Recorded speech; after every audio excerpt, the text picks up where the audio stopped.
facing the police every single day. Forget that we defer it to the end. I know you want to leave, so. Well, I still have a little bit of time. Thanks. Okay. Is there any staff comments? Does the training have to be a formal part of the meeting, or is it something? Yes. Okay. Any member comments? Okay. None. Then we will commence with the formal training period. All right. And if anyone has questions throughout, just go ahead and raise your hand and we can take care of those. So the city clerk's office is working on a training program for all boards and committees. There we go. Is that better? Yeah, that's a lot better. Sorry about that. And our, On today's agenda, it said Sean Berry's case would be heard. That's why I was here to comment on Sean Berry's case. You guys never. Staff is saying that that was not included on the agenda. His name was number 1 on there. I can bring it up on my phone and show you. If y'all wants to talk about it, because it was not on there. It's not on there. Because y'all continued this case out for the fines until my case was heard. I'm sorry. I could have sworn it was on there because Sean asked me to come down and comment Massey where sheets in his behalf. That's why I was here and swore. Sorry, I didn't mean to interrupt you, Sarah. I just wanted to make sure. Okay. It was, I had a chance to be heard. Thank you.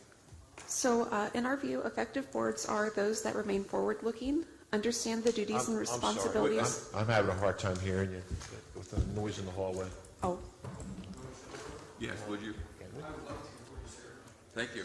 Oh, you're perfect? I am perfect.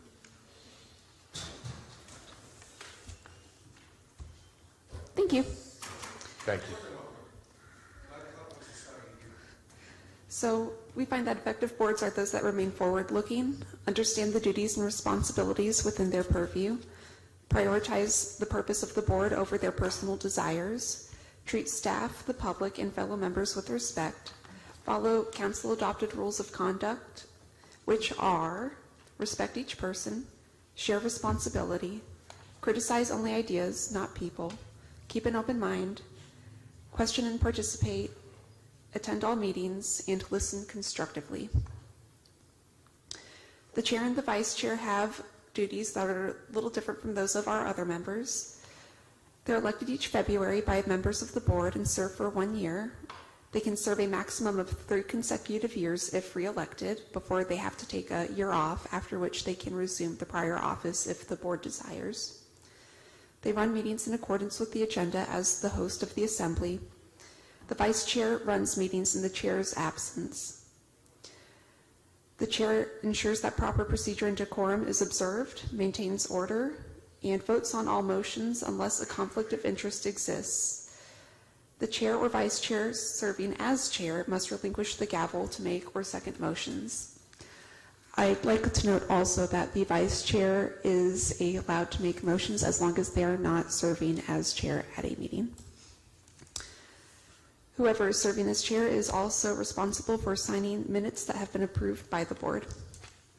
Our board members are responsible for reading agenda material in advance, speaking with staff regarding non-agenda issues before or after a meeting, listening respectfully to members, staff, applicants, and the public, and we ask that members wait to be recognized by the chair before speaking in order to ensure that everyone has an opportunity to be heard and that the recording is clear for transcription of the minutes. Members should refer to the chair by title as Mr. Chair or Madam Chair. They should focus their comments and discussions on the item at hand and speak clearly and audibly into the microphone. Refrain from engaging in sidebar conversations as those are a sunshine law violation. Refrain from use of profanity during public meetings. And members are those who will be making and voting on all motions unless prejudice in a quasi-judicial proceeding is a concern or there's a conflict of interest as defined by state statute. Members must also conform to all rules established by the city, including quasi-judicial meeting procedures. I do have one question.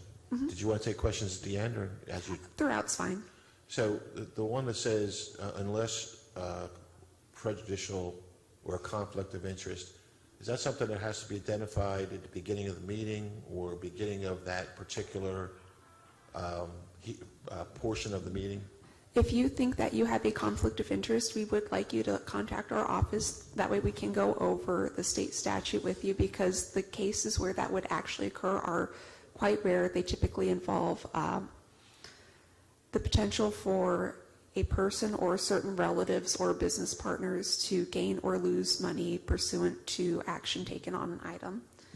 And as for the prejudice, correct me if I'm, would you like to explain that?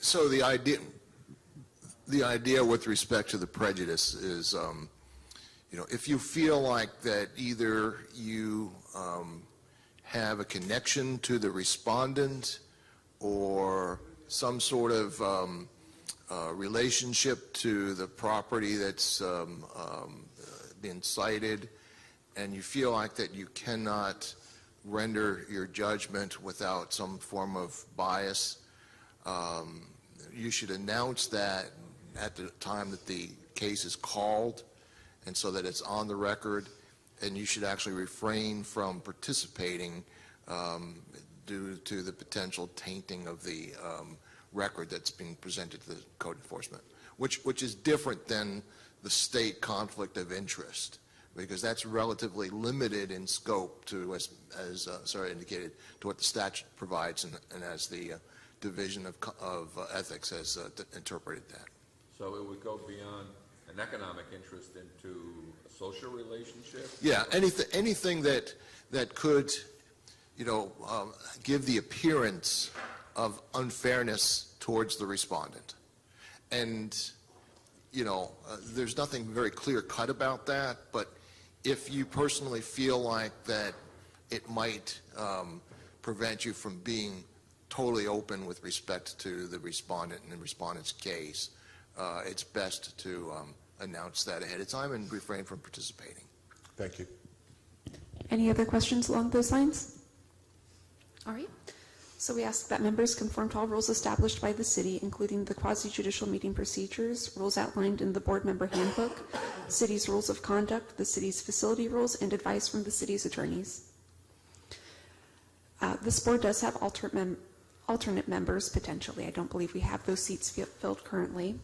They must comply with all the board member requirements listed on the previous page, and they serve only in the absence of a regular member. They do benefit from attendance of all meetings, however, and they may not vote on an item unless they are seated at the dais in place of an absent member. When they are available, we as staff will coordinate with them to try to provide both members an opportunity to serve on the board, alternating who we request to attend. They are informed of opportunities to seek reappointment to a regular seat when those become available.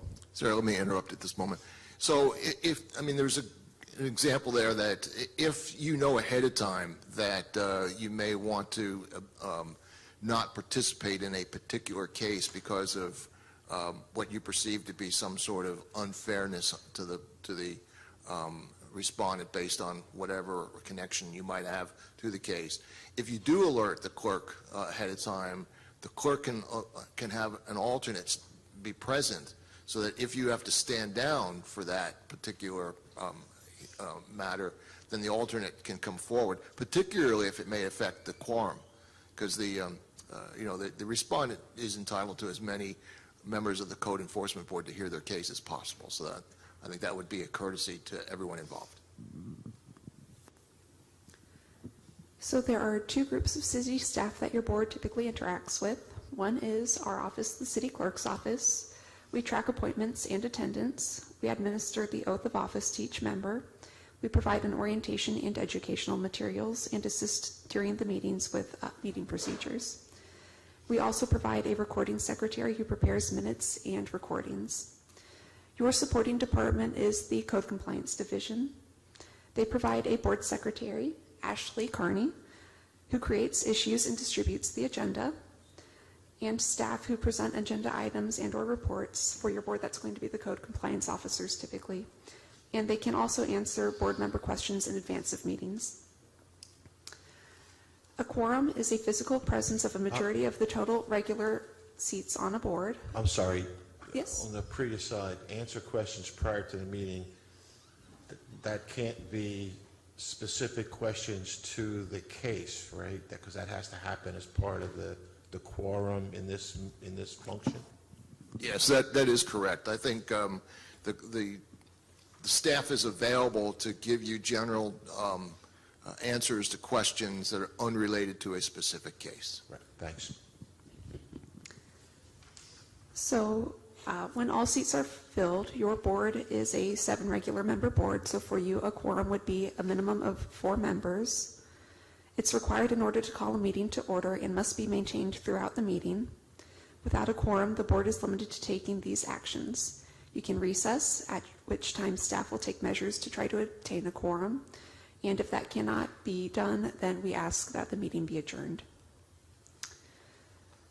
Our meeting etiquette that we ask everyone try to abide by is arriving in... Oh. What measures could you take? We actually had that happen somewhat recently. We had a board where we had less than a quorum present, so the meeting wasn't even started, and we attempted to contact members to try to determine if they were on the way and maybe just stuck in traffic, or if they weren't aware that the meeting was taking place, because it had been some time since a meeting had been held. So we were able to get in touch with enough members that we were able to gain a quorum and hold that meeting. I guess in courts, I've seen where the judge has, particularly if you wanted to have a jury, can reach down and say, you, madam, are now empowered to serve on this jury. We can't do that. No. From the audience. No. Okay.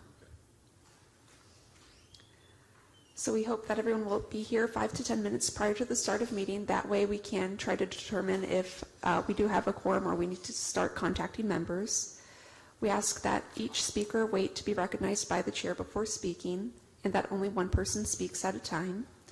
Comments should be confined to the current issue with repetition avoided. Discussion, when possible, should alternate between pro and con arguments if appropriate. We ask that lengthy papers not be read during the meeting, and again, sidebar conversations are prohibited as they are a sunshine law violation. Do we all understand what sidebar conversations are? Any questions on that? Okay. Verbal attacks of members, staff, applicants, or the public will not be tolerated, and rules are to be respected and obeyed. So the meeting procedures for our boards are that once a quorum is established, the chair then calls the meeting to order. Business is placed on the floor by the chair reading the agenda item's title. The current agenda item must be dispensed of before the next item is introduced. The chair keeps discussions focused and reminds members of the purpose of the item and remaining areas to be addressed as necessary. Calls for a motion if no new points are made, and sidebar conversations between members, and ensures proper motions are made. This can include calling for a motion when necessary if members don't offer one of their own accord, ensuring a motion is seconded before discussion begins, and if a motion is not seconded, then the chair announces that it has died for lack of a second. The chair should also restate the motion upon conclusion of discussion. That way everyone understands what is being voted on, calls for both an aye vote and a nay vote, and announces the result of the vote. The chair adjourns the meeting after all agenda items have been addressed. A motion is not required for adjournment. So our hearings are conducted a little differently here than they are with our other boards and committees. They are conducted in accordance with Chapter 9A, Section 9A7, and that must be done in order to ensure that fairness, impartiality, and due process are afforded to all parties. The recording secretary swears in all participants. The chair announces the case by reading its title.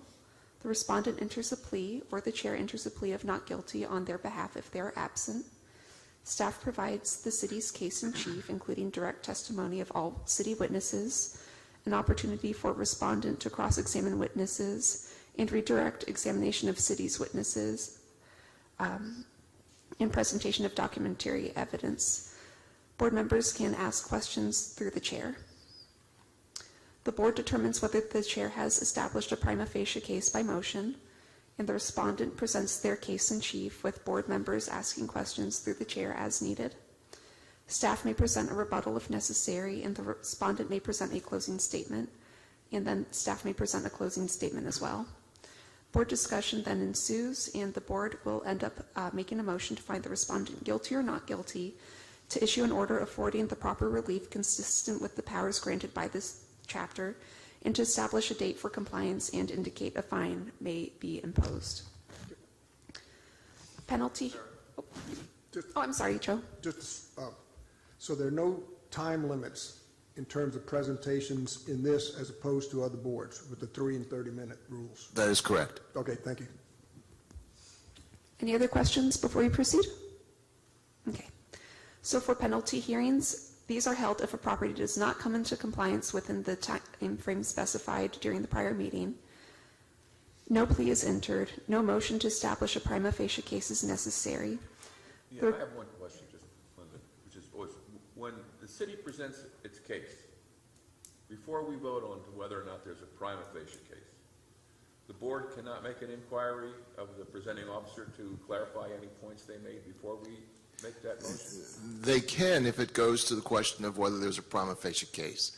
The fact that I think the question that was asked that I thought might be inappropriate at that stage was whether there had been any contact with the respondent to bring the property into compliance. That would go to the respondent's defense, not whether or not the city has a prima facie case. Yeah, but I always want to feel like there should be an opportunity just to clarify anything, but No, there is. Okay. Because, again, although generally speaking, the board finds that the city has made a prima facie case, there's the question that was asked regarding whether the owner or respondent was cited under the appropriate provision of the code would be an appropriate question to ask at that stage, because if they were improperly cited, then the motion that the city did not present a prima facie case would be in order. okay. Or if the proper code violation was cited, but the facts, in your opinion, didn't amount to a violation, again, city would not have approved a prima facie case. And at that point, the case would be dismissed. Thank you.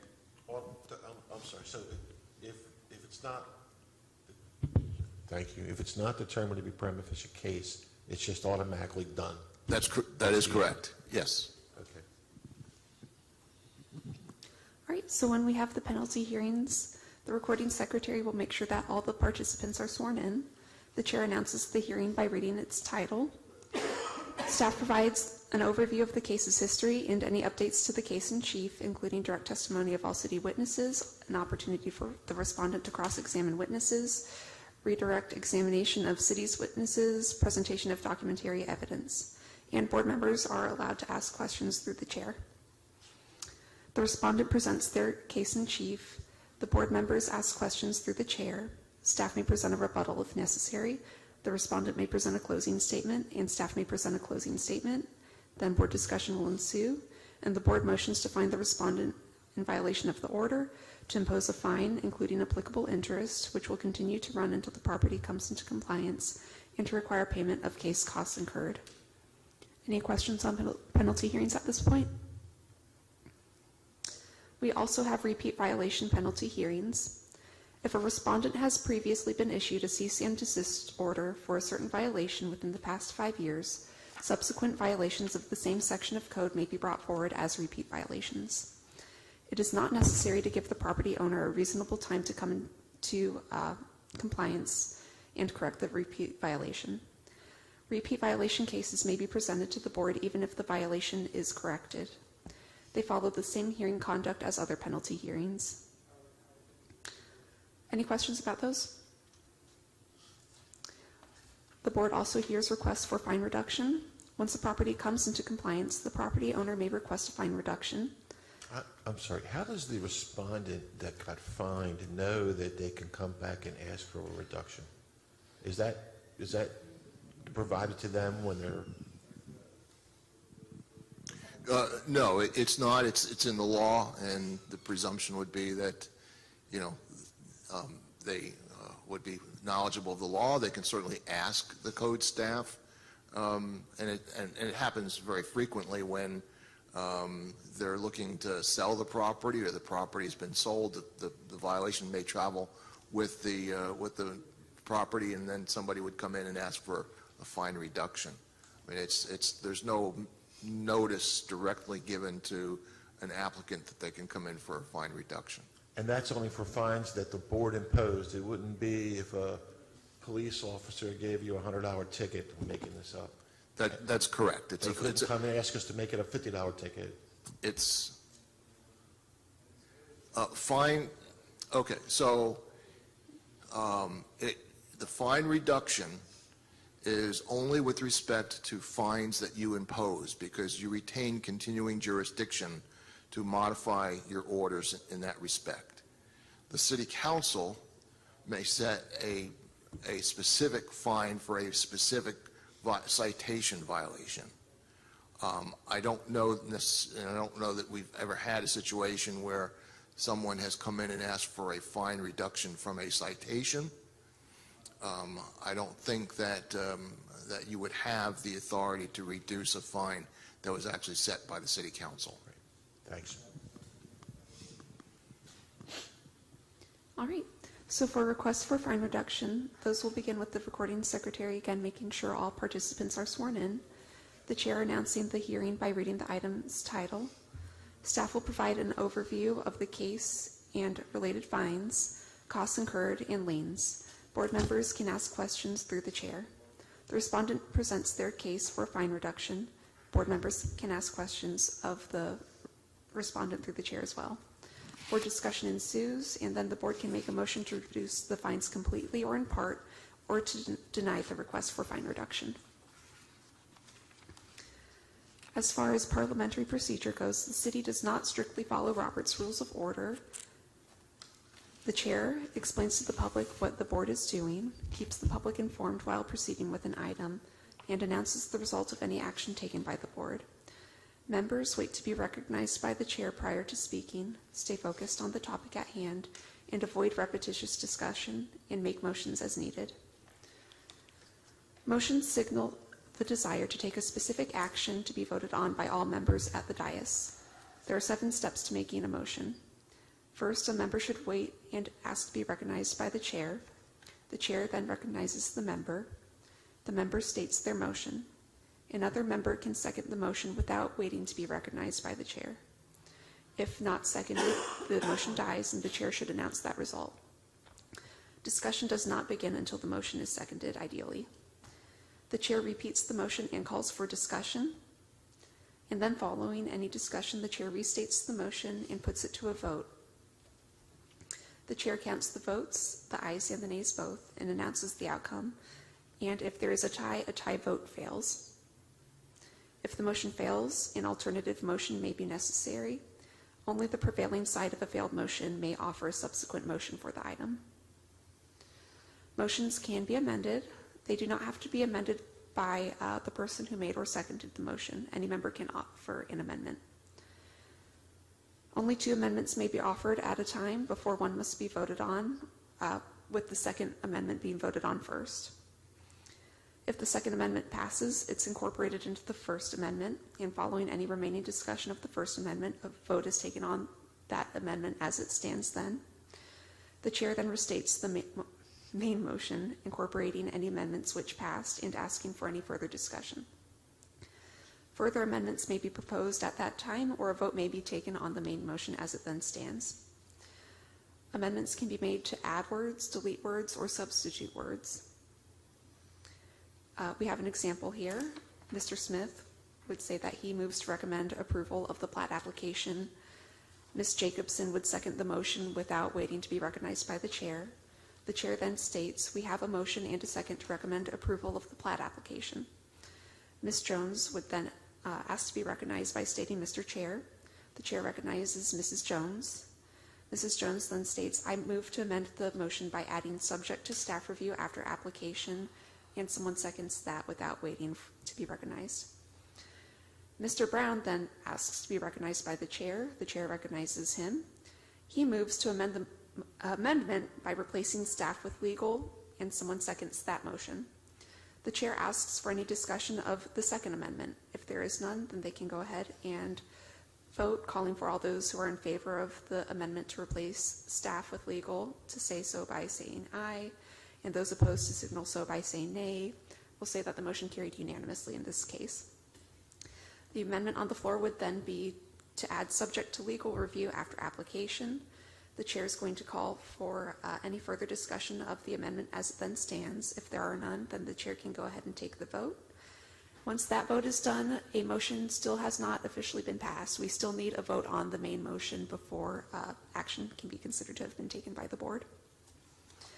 There are many types of motions, such as calling for a point of privilege. For example, when it was noisy outside, someone could have called for a point of privilege related to the noise, at which point the door could have been shut if we didn't have a volunteer go ahead and take care of that.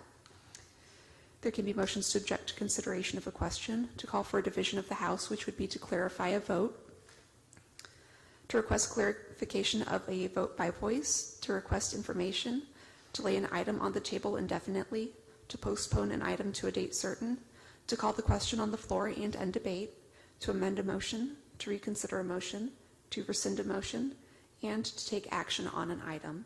And we are putting together a board member meeting reference book that does include within it a section on parliamentary procedure that includes a cheat sheet of all the different kinds of motions, what they accomplish, and what the requirements are for those motions. The Sunshine Law is, of course, very important in Florida, and I hope everyone has some recollection of what it is. It applies to any physical or virtual gathering of 2 or more members of the same elected or appointed board.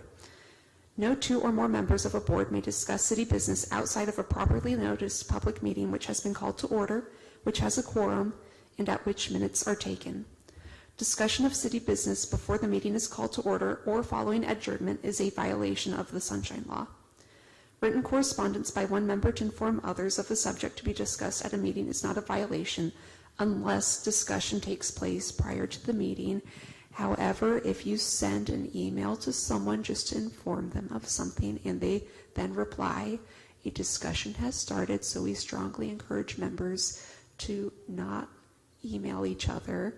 And also, if you were to, for some reason, have to email someone about something, include a note not to respond to the message.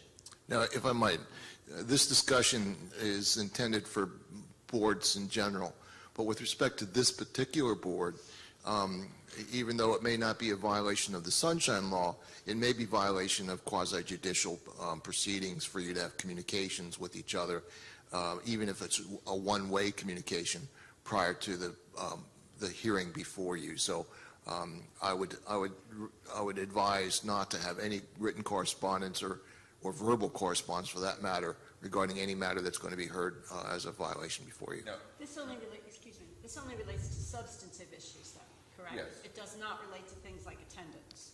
Correct. Or general communication, happy birthday. Correct. Stuff like that. Correct. That's not even city business, so that would be okay. When you say communication, you've been treated kind of like a general, you can't talk to anybody. I don't think it's that.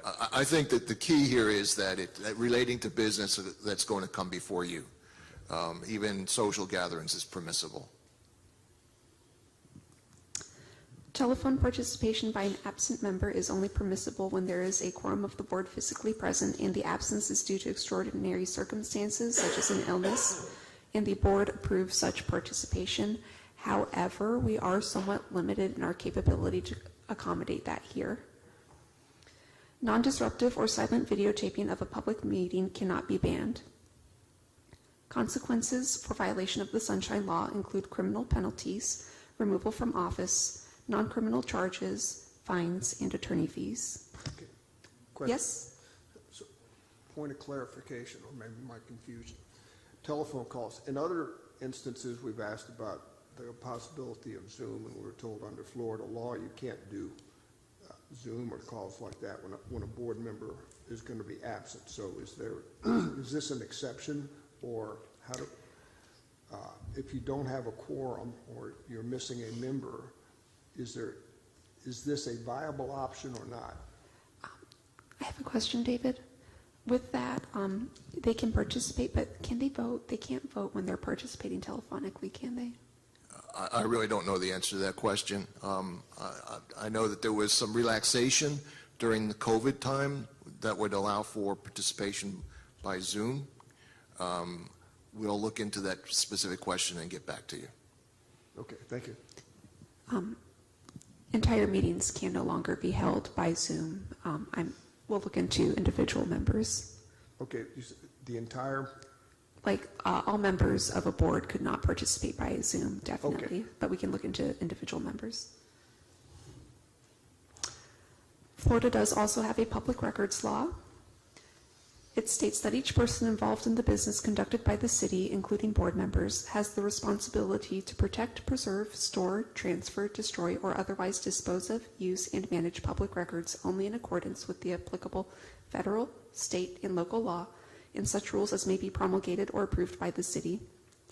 Public records are defined as all documents, papers, letters, maps, books, tapes, photographs, films, sound recordings, data processing software, computer records, email, or other material, regardless of physical form, characteristics, or means of transmission, made or received pursuant to law or ordinance, or in connection with the transaction of official business by any agency. The Florida Supreme Court interpreted this to encompass all materials made or received by an agency or board in connection with official business which are used to perpetuate, communicate, or formalize knowledge. It's the content of a record that determines if it's a public record, not the format. So it doesn't matter if you do something online, if you're making a document on your computer, it's the content that will determine whether or not it's a public record. Okay, if I sent a message to somebody using like the official email address for the city, but it was more or less confirming that there was a gathering on Friday night, that would not be a public record? It would be... Could you clarify what you mean by a gathering? No, I'm happening with like a social gathering of friends for dinner. If I wanted to send the mayor, an old friend, a communication, and I happen to use the city's email address to her office to confirm that there is this social gathering, but it's coming in on an official channel, that's not an official record. No, it would be. I mean, if you're going to do something that's not on an official channel, then that would not be a public record. Right, but I'm just saying But inadvertently, if you anything, hit the wrong email address and it came in that way, that would be considered an official record. it would be.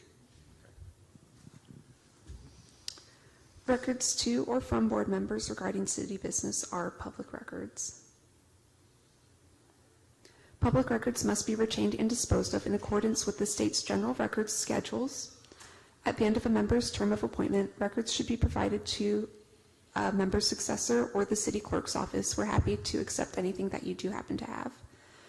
Records must not be destroyed or otherwise disposed of prior to meeting the required retention period established per the appropriate state general records schedule. Members' agenda packets need not be retained as the city clerk's office maintains the record copy of all such material. If you happen to receive or send an email that is about city business and it's not being addressed to or received from a staff member, we ask that you forward or copy retention@cityofpuntagordafl.com on those emails. That way we can make sure that it is retained for the appropriate period of time within our archiving system. You're not going to come and search our houses, are you? No, but if we do get a records request about emails of board members, we would potentially ask you to review to make sure that you didn't have anything that's responsive to that request. Do we have any questions about the public records law at this point? It said agendas and stuff. What about peripheral materials? What do you mean by that? Maybe I'll wait till next week and ask you this question. Do you mean like handouts that people bring in? Say again? Do you mean like handouts that people bring in? Handouts are things that you may have been provided prior to a meeting for informational purposes. If it's provided by staff, we already have it. No. If it's Okay, provided, so I presume you're talking about a quasi-judicial board other than the code enforcement board? Yes, sir. That's why I Yeah. say I'll wait till next week and ask Yeah. it again. Yeah.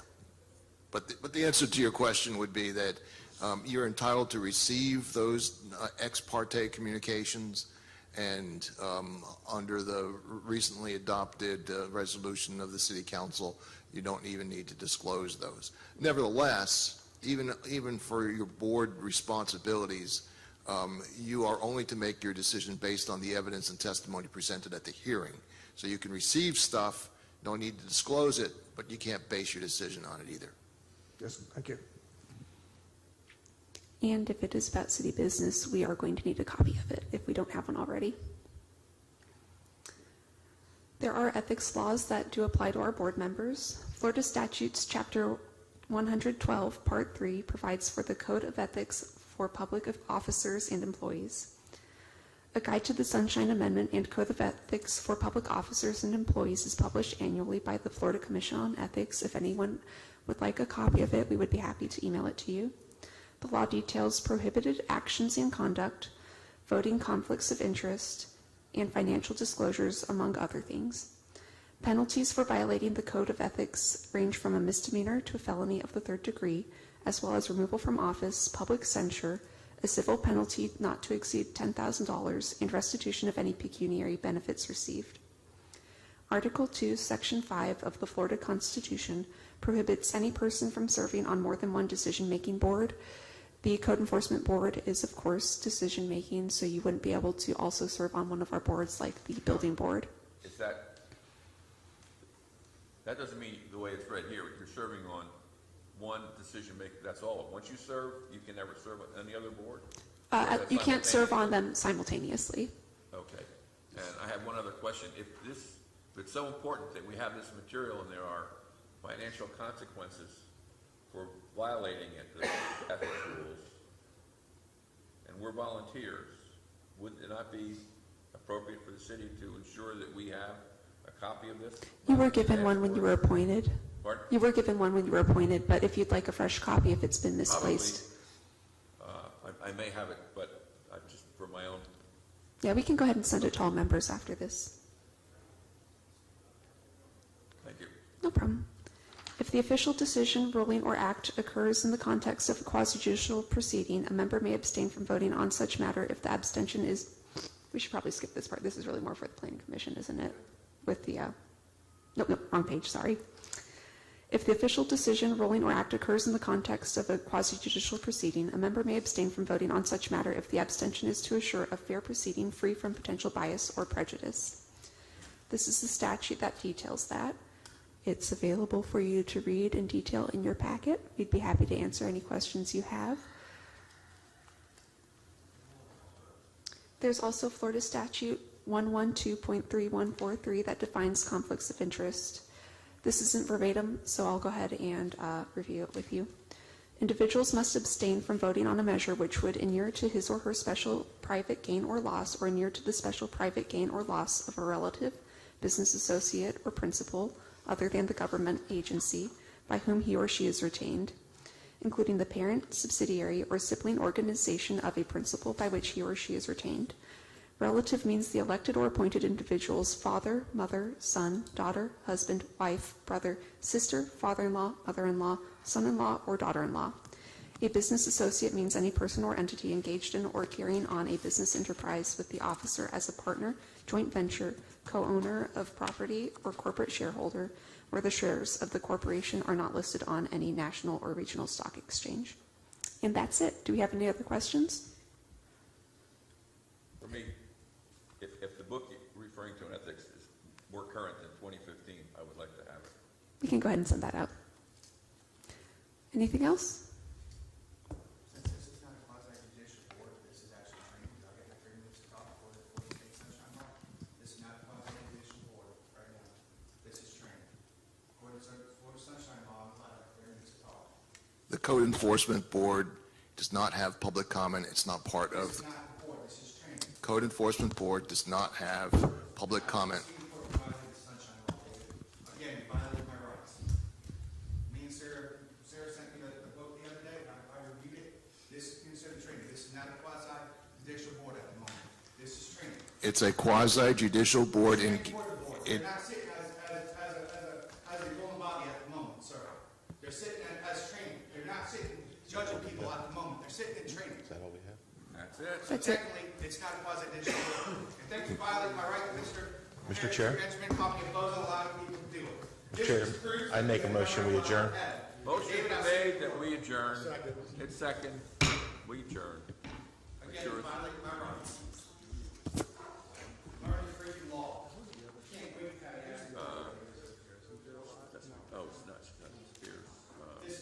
You